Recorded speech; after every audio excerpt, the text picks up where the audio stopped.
마태복음 10장. 그 기도는 곧 응답되었다. 예수께서 자기를 따르는 사람들 가운데 12명을 불러 무르익은 밭으로 보내셨다. 그분은 그들에게 악한 귀신을 쫓아내는 능력과 상한 심령들을 자상하게 돌보는 능력을 주셨다. 예수께서 보내신 12명의 이름은 이렇다. 시몬, 사람들은 그를 베드로 곧 바위라고 불렀다.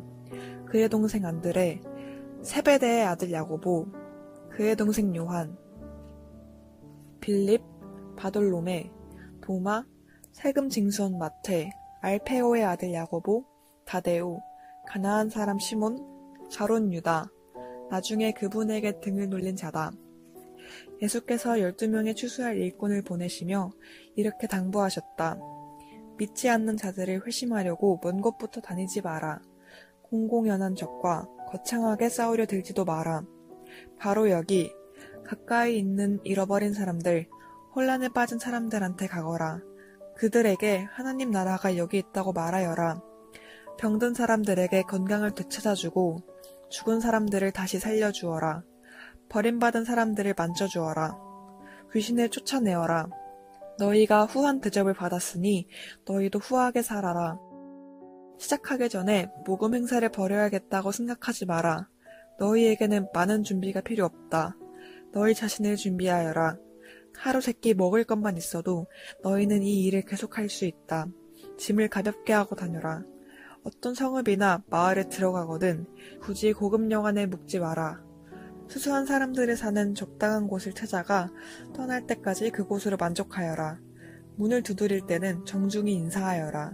그들이 너희를 맞아들이거든 예의 바르게 이야기를 나누어라. 너희를 맞아들이지 않거든 조용히 떠나라. 소란 피울 것 없다. 무시해버리고 너희의 길을 가면 된다.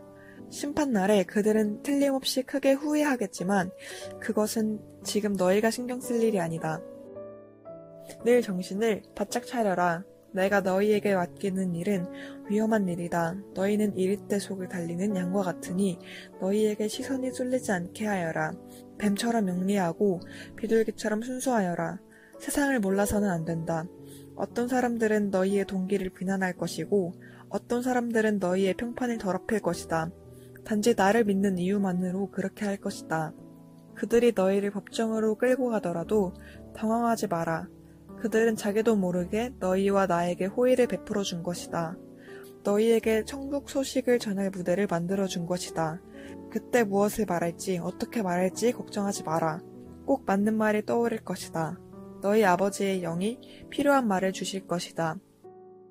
너희가 전하려는 분이 자기들 기분이나 맞춰주는 어떤 우상이 아니라 살아계신 하나님임을 알게 된다면 사람들은 너희를 대적할 것이다. 심지어 너희 가족들도 그럴 것이다. 큰 사랑을 선포했는데 그처럼 큰 미움을 맛보게 되니 얼마나 어처구니 없는 일이냐. 그러니 포기하지 마라. 굴복하지 마라. 마지막에 가면 그 가치를 알게 될 것이다. 이런 일이 벌어질 때 너희가 구할 것은 성공이 아니라 생존이다. 살아남는 자가 되어라. 더 이상 어쩔 수 없는 상황에 이르기 전에 인자가 올 것이다. 학생이 선생보다 더 나은 책상을 쓸 수 없다. 사원이 사장보다 더 돈을 벌지 못한다.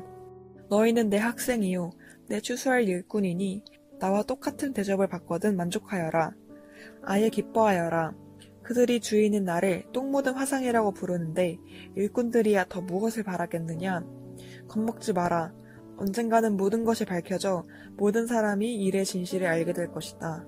그러니 드러내놓고 진리를 말하기를 주저하지 마라. 괴롭히는 자들이 허세를 부리며 위협한다고 해서 침묵해서는 안 된다. 그들이 너희 존재의 중심인 너희 영혼에 할 수 있는 일이란 아무것도 없다. 너희는 너희 삶 전체, 몸과 영혼을 그 손에 붙잡고 계시는 하나님만 두려워하면 된다. 애완용 카나리아의 값이 얼마더냐? 푼돈이 아니냐? 그러나 하나님은 그 새에게 일어나는 일을 너희가 신경 쓰는 것보다 더 신경 쓰신다. 그분께서 너희에게는 더 정성을 쏟으신다. 세세한 것까지 일일이 돌보시며 심지어 너희의 머리카락까지 다 세신다. 그러니 괴롭히는 자들의 이런저런 말에 겁먹지 마라. 너희는 카나리아 수백만 마리보다 더 귀하다. 세상의 여론에 맞서 내 편을 들어라. 그러면 나도 하늘에 계신 내 아버지 앞에서 너희의 편에 들 것이다. 너희가 겁이 나서 달아난다면 내가 너희를 감싸줄 것 같으냐? 내가 삶을 편안하게 해주려 왔다고 생각하지 마라. 나는 갈라서게 하려고 왔다. 아들과 아버지, 딸과 어머니, 며느리와 시어머니 사이를 분명하게 갈라서게 하려고 왔다. 가족 간에 편안한 인연을 갈라놓아서 너희로 하여금 하나님을 위해 자유롭게 되게 하려고 왔다. 좋은 뜻을 가진 너희의 가족이 최악의 원수가 될 수 있다. 나보다 자기 아버지나 어머니를 더 좋아하는 사람은 내게 합당치 않다. 나보다 아들이나 딸을 더 좋아하는 사람은 내게 합당치 않다. 물불을 안 가리고 끝까지 나와 함께 가지 않는 사람은 내게 합당치 않다. 너희의 1차 관심사가 자신을 챙기는 것이라면 너희는 절대로 자신을 얻지 못할 것이다. 그러나 너희 자신을 잊어버리고 나를 바라보면 너희 자신과 나 둘 모두를 얻을 것이다.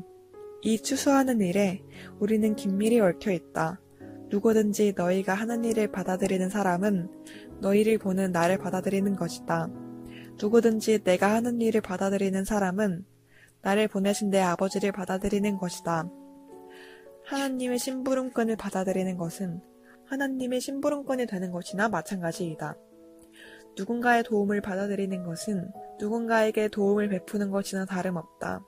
내가 너희를 부른 일은 큰일이지만 주눅질 것 없다. 작게 시작하는 것이 최선의 방법이다. 이를테면 목마른 사람에게 냉수 한 잔을 주어라. 베풀거나 받는 지극히 작은 일로 너희는 참된 제자가 된다. 너희는 단 하나도 잃지 않을 것이다.